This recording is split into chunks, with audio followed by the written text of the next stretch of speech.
Genesis 37, we begin the story of Joseph in earnest. Now, his story has already begun when the scripture recorded his birth several chapters before, but now he becomes the focus of the rest of the book of Genesis. His father Jacob, whom we've been studying since, the last month or so, nearly.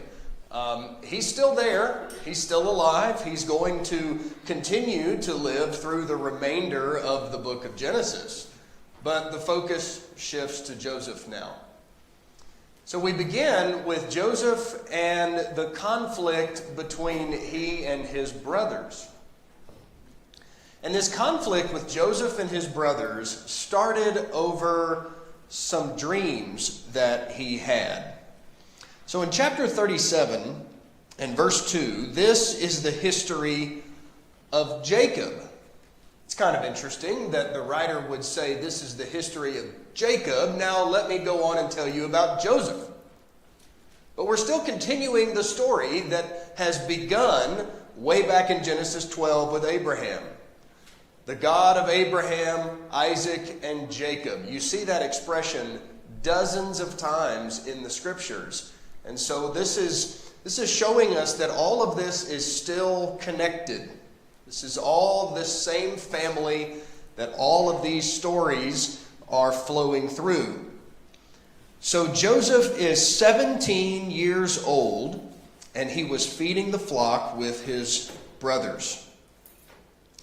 Then it says at the end of verse 3 that while his brothers are out feeding the flock and tending to the sheep, Joseph brought a bad report of them to his father. Now, we're not told why the bad report was necessary. We're not told what the brothers were doing, but apparently they were doing something that Jacob would not have approved of. And that doesn't surprise us, because think about some of the stories that we've talked about in recent class periods. We've talked about Bilhah and Reuben and the sin involved in that family, or in that episode. We talked about chapter 34, the story with Dinah, and what Simeon and Levi did there. There's some of Joseph's brothers that seem to have a penchant for doing some bad things. So we're not surprised to see Joseph sees them doing something that he knows his father wouldn't approve of, and he goes and he tells Jacob about this. Now, we're given the first piece of information there, because nobody likes a tattletale.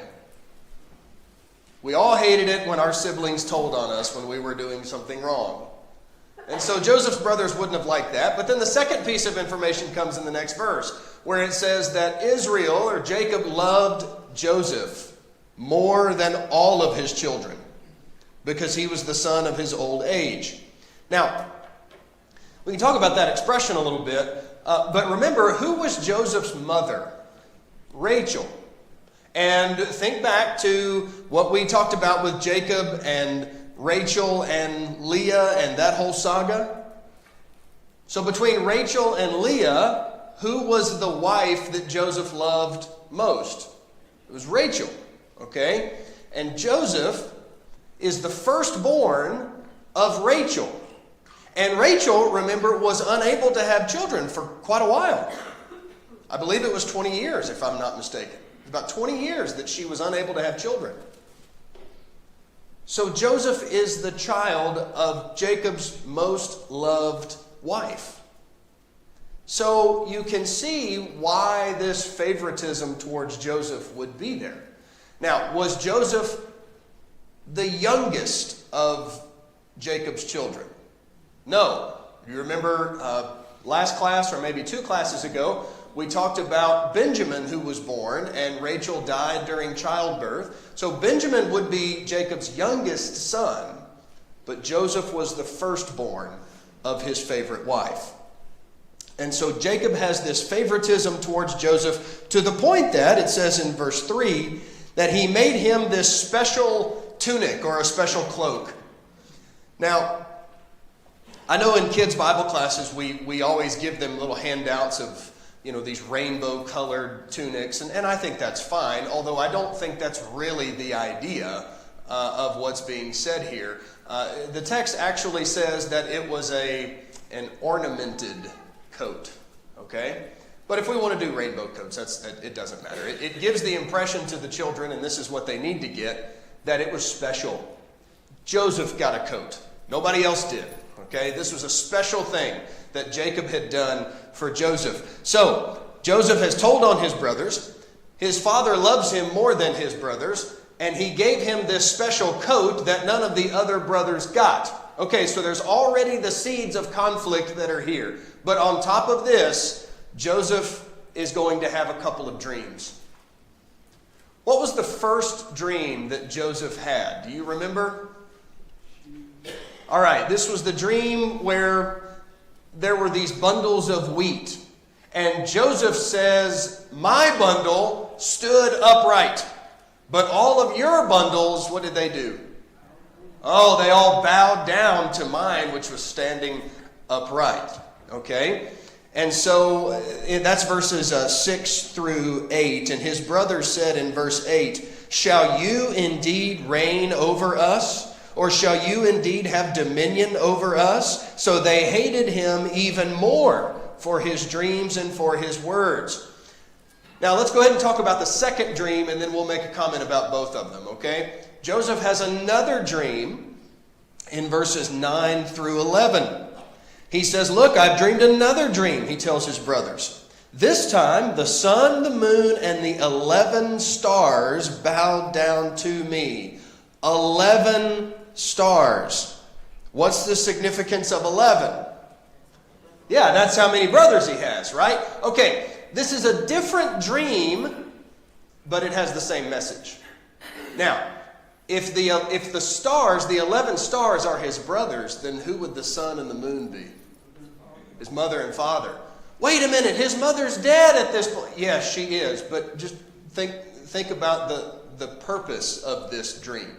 Yeah, she's dead already, but there's this there's this concept of Joseph's family bowing down in submission to him. Okay? Now, notice also, verse 9 says he told this second dream to his brothers. Then in verse 10, he told it to his father and his brothers. And his father rebuked him. What is this dream that you have dreamed? Shall your mother and I and your brothers? See, Jacob understood what this meant. Shall we all come to bow down to the earth before you? And his brothers envied him. Okay, now, there is a foreshadowing here. And I know we're not there yet in the story, but you know the story of Joseph. What are these dreams telling us about in the future? His time in Egypt, when he rises to power there, and his brothers, who are enduring a famine in their homeland, come to Egypt looking for food, and they end up bowing down before Joseph, who is ruling over Egypt. Okay, so there is a foreshadowing here of what is to come. Now, his brothers are angry with him, and verse 11 says his father kept the matter in mind. Okay, so after this happens, the brothers are ready to get rid of Joseph. And the rest of chapter 37 talks about their plan to accomplish that. In chapter 37 and verse 12, the brothers went to feed their father's flock in Shechem. Israel said to Joseph, are not your brothers feeding the flock in Shechem? Come, I will send you to them. And he said, here I am. So Jacob is going to send Joseph out to Shechem, where his brothers are tending after the sheep. So Joseph goes from Hebron, where their family is based, goes to Shechem. When he gets there, he's told, well, they're not here, actually. They're actually somewhere else. So in chapter 37 and verse, let's see, I don't actually have the verse here. Verse 17. They are in Dothan. Now, from Hebron to Shechem on to Dothan is about 60 miles. Okay? So when Jacob sent Joseph to go and check on his brothers, this was not 4 blocks up the street. 60 miles Joseph has to go to check on his brothers. So this, you would understand from this that this is not just, hey, Joseph, just walk outside, go find your brothers and check on them. This is a long journey. So Joseph is going to be taking with him some provisions and some things that he could carry to his brothers, food, animals. I mean, this is a big deal. This is a big trip for him. But while he is going to find his brothers in Dothan, the text says they see him afar off in verse 18, and they conspire to kill him. Now Reuben hears of this plan to kill Joseph, and he puts a stop to it. Instead of killing Joseph, throw him into this well or this dry cistern. And Reuben is planning, the text says later, to come back later and pull Joseph out and take him back home to his father. So the brothers agree. They put Joseph down into this pit, and Reuben goes back to work or goes away thinking that this crisis has been averted. But while Reuben is away, the brothers are still in the area, and they see some traders coming by, Midianite or Ishmaelite traders, and they decide to sell Joseph, verse 28 says, for 20 shekels of silver. And they have, instead of killing their brother, they have still accomplished what they wanted to accomplish, which was getting rid of it. Yes, Aubrey.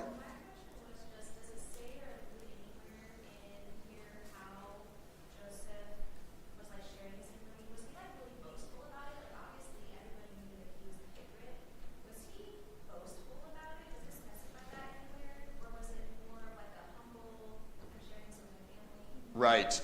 I don't know. I wondered about that too. I don't recall seeing anything in the text that makes me think one way or the other. So I'm really not sure. I think our tendency is to maybe think of him as being pretty arrogant about it. And I think that we think that because that's probably what we would do. Right? Oh, look at my bundle of wheat was standing up. The rest of you were bowing down, right? That's probably what we all selfishly would do, so we maybe assume Joseph did the same thing. But I don't know of anything in the text that confirms that. Lillian? I know the Bible doesn't tell us that others went with him, but since he was taking provisions and everything with to me... It's a long way to go by yourself. Right, without others. It could be. Whatever. Yeah, you're right. Maybe some household servants or so. Could be. It doesn't say, but could be. All right. Anything else? Okay. Now, Reuben comes back to the pit, to the cistern, to pull Joseph out, and he's not there. And not only is he not there, but the brothers have taken this special cloak that was given to Joseph by his father, and what have they done with it? They put blood on it, the blood of a goat. I'm emphasizing that for something I'll show you in a moment. They killed a goat, they dipped his coat in the blood, and then they brought it to their father. Again, 60 miles to carry out this cover-up of what they have done. And they deceived Jacob into thinking that Joseph was killed by an animal. Now, here's why I bring up that it was a goat. I don't think this is significant. I think it's a coincidence, okay? What animal did Jacob use many years prior to deceive his father Isaac, who couldn't see anymore, into making him think that Jacob was Esau? A goat. The hair of the goat's hide Jacob put on his hands and on the smooth part of his neck and shoulders, it says. It was a goat Jacob used to deceive his father, and it's a goat that the sons of Jacob used to deceive him. I just think that's a coincidence that's interesting. All right. Chapter 37 and verse 36 says, the Midianites had sold Joseph in Egypt to Potiphar, an officer of Pharaoh, and a captain of the guard. All right.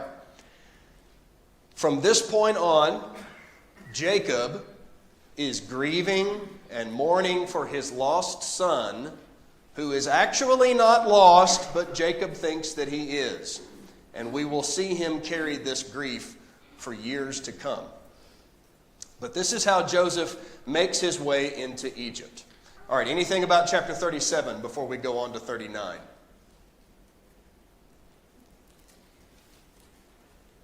Okay.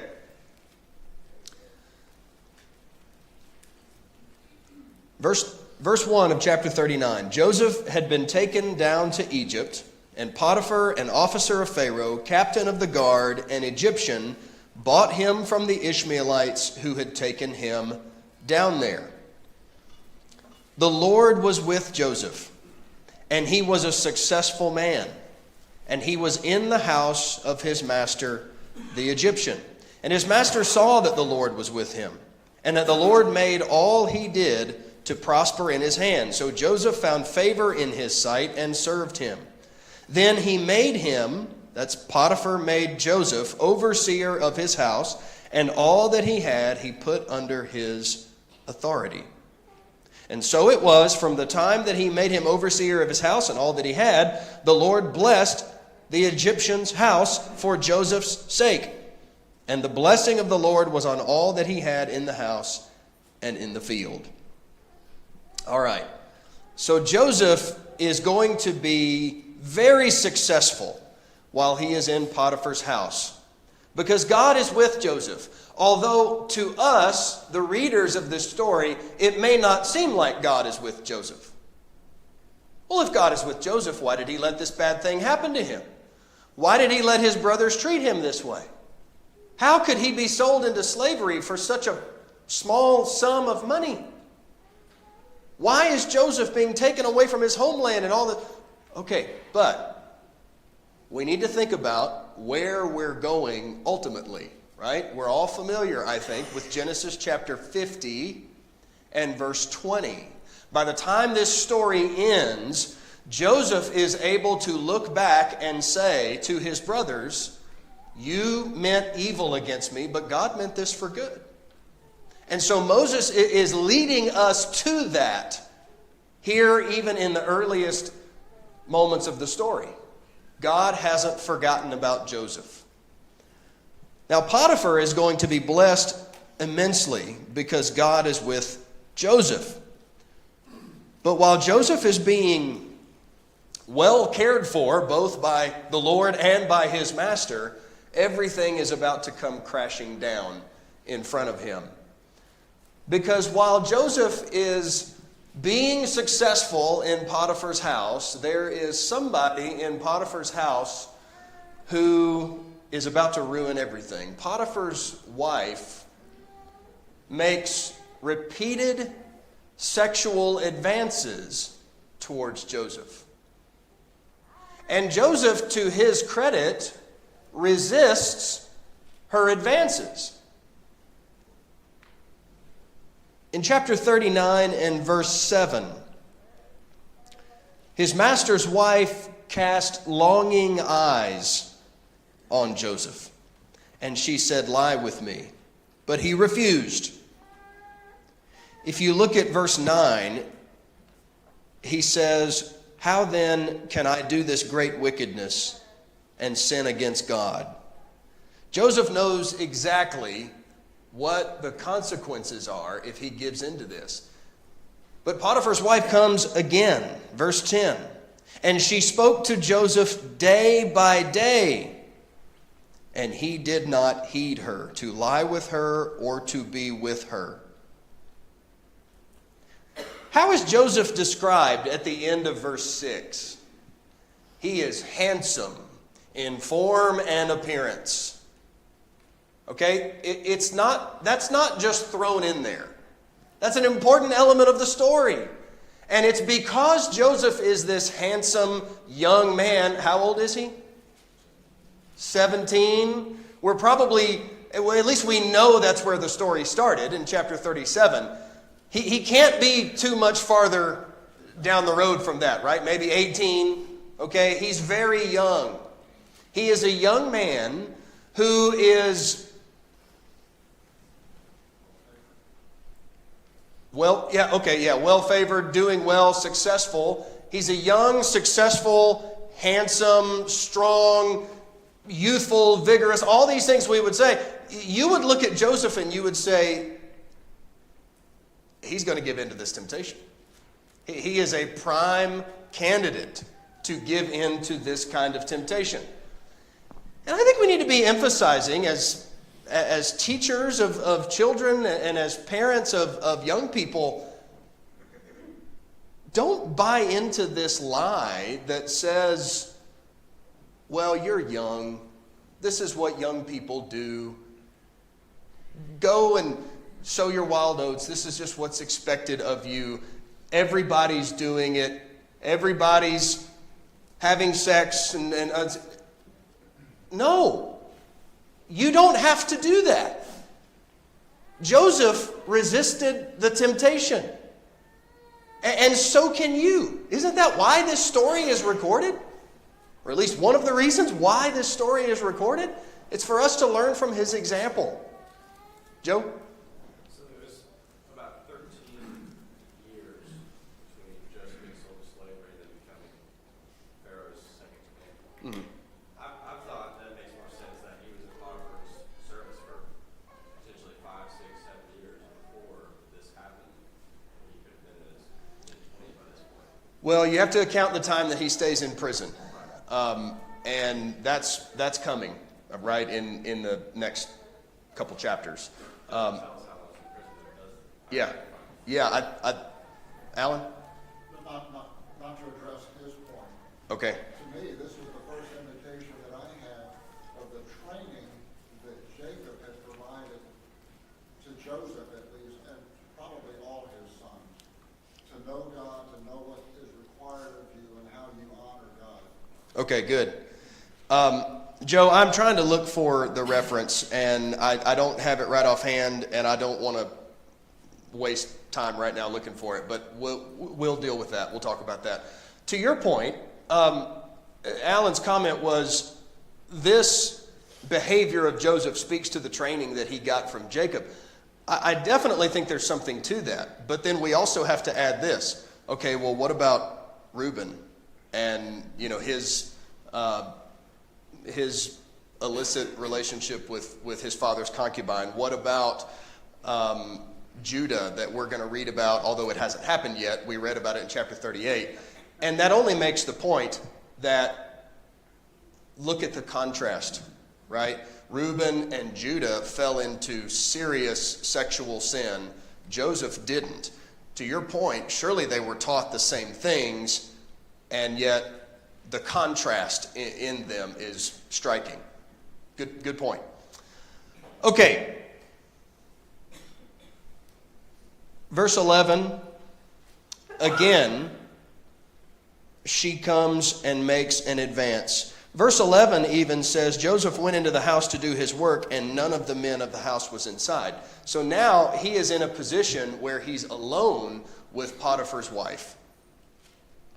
But he went in there to do his work.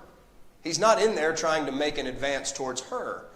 And so when she tries yet again and he resists, it says that she grabs his garment and he fled. He ran away, but left his garment behind, which leads to the opportunity for frustrated Potiphar's wife to falsely accuse Joseph of making an advance towards her.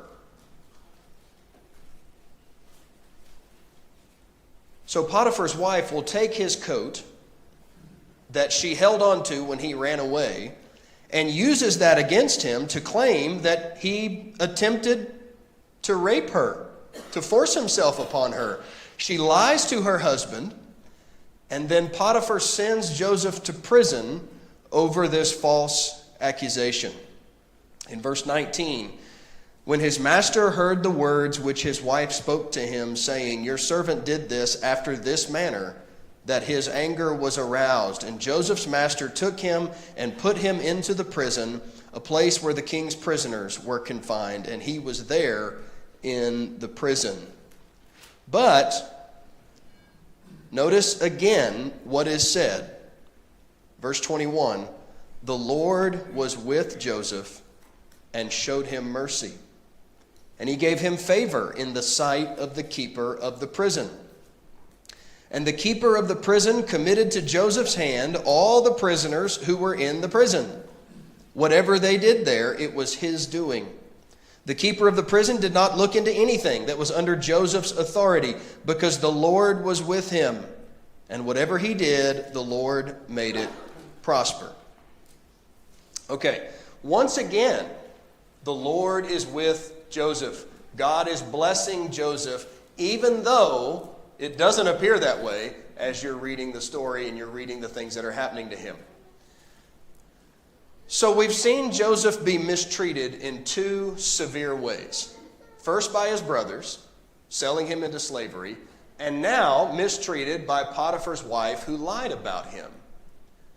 And these two occasions have severe consequences for Joseph. And yet, despite this great mistreatment, God is with Joseph. And we're going to be reminded of that, as we have already this morning, all along throughout the remainder of Genesis. All right. Questions or comments? Dad? I'm reminded of the courage of Joseph here. He not only spoke his intentions for holiness, he rebuked her at the same time. But he did it rather gently, just potentially had. Yeah.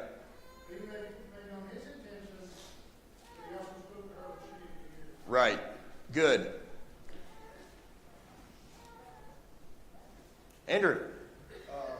Just something that to think about. Do you think in any way, do you think Potiphar believes him in like the deepest of his heart? Because going back to verse 4, it says that Joseph found favor in his eyes. Do you think he knew his wife and he knew Joseph?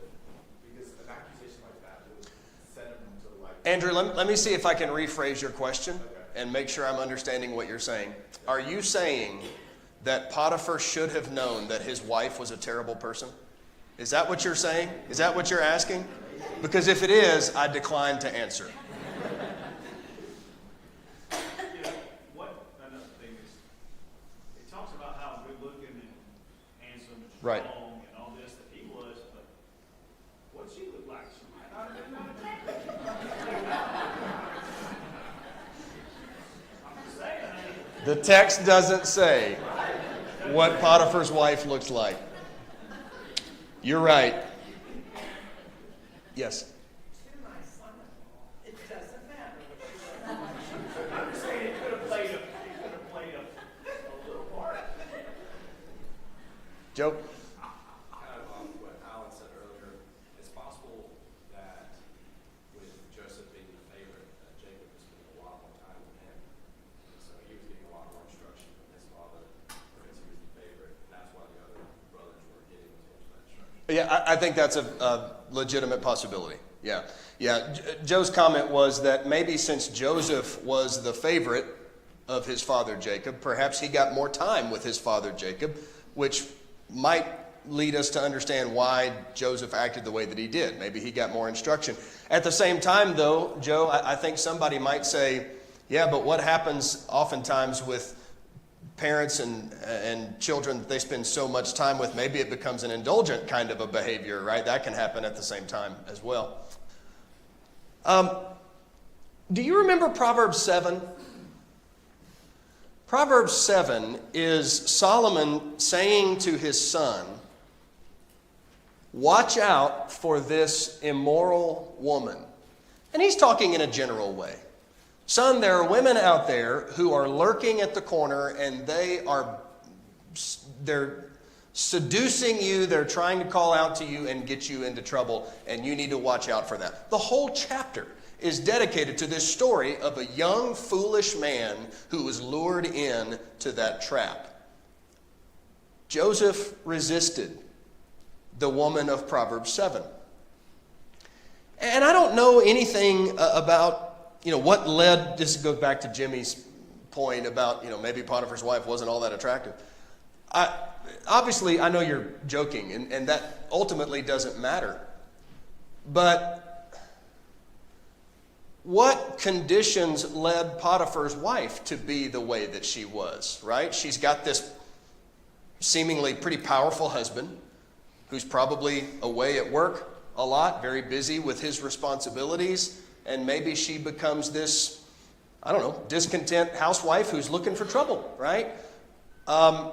Obviously, there's nothing commendable about her character, but there's a lot of things we don't know, but what we do know is Joseph, in great contrast to his brothers Reuben and Judah, stayed strong in the midst of sexual temptation.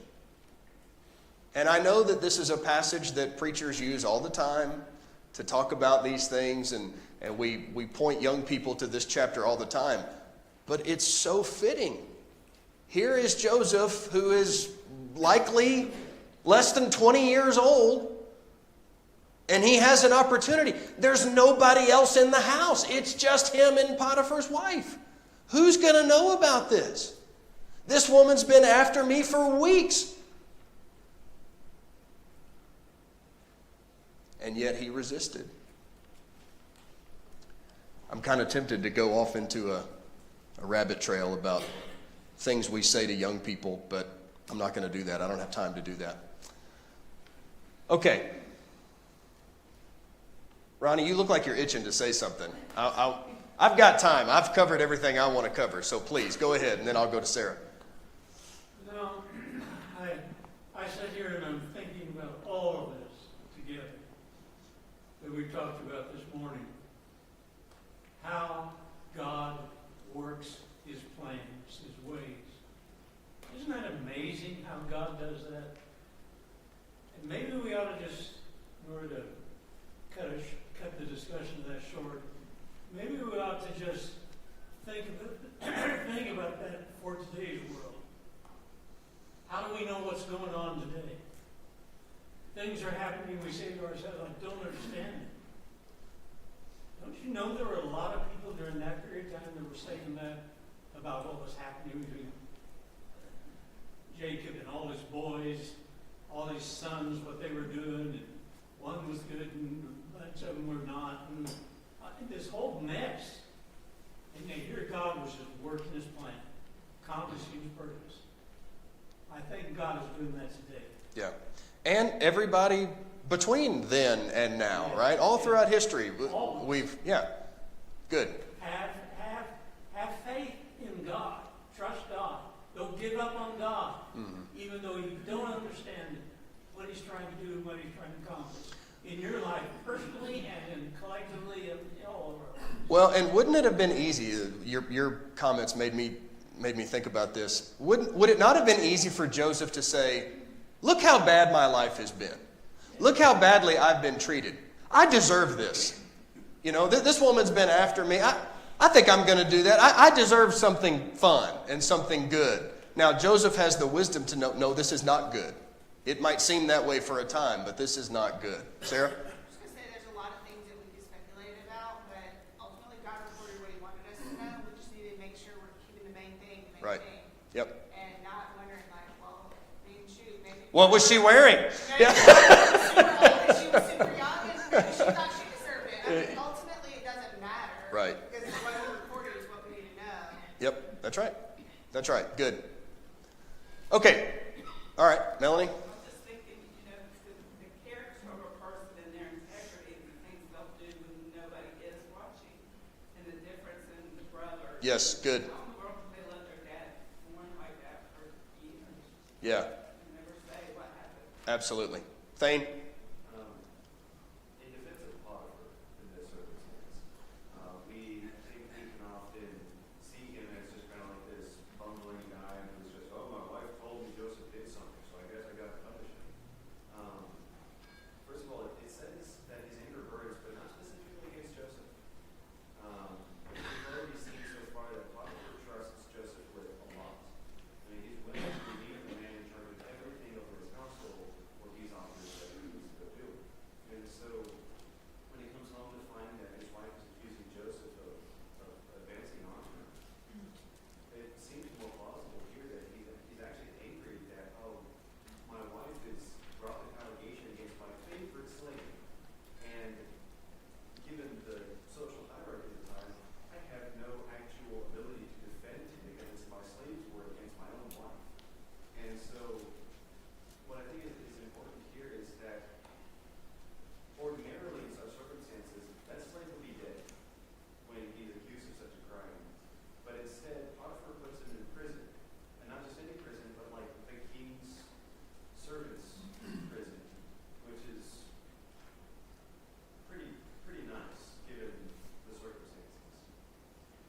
So he could be dead, but he's in prison instead.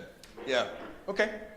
And I think Potiphar's natural tendency, just like any of ours would be to trust our spouse's word, right? Unless there is just substantial reason for him, history to not do that. Was that bell number 1? Yeah, okay. All right. So something else I wanted to say, given the subject matter of the last couple of classes, we've talked a lot about some sexual things here in recent chapters, right? So chapter 34 with Dinah, and then 38 with Tamar and Judah.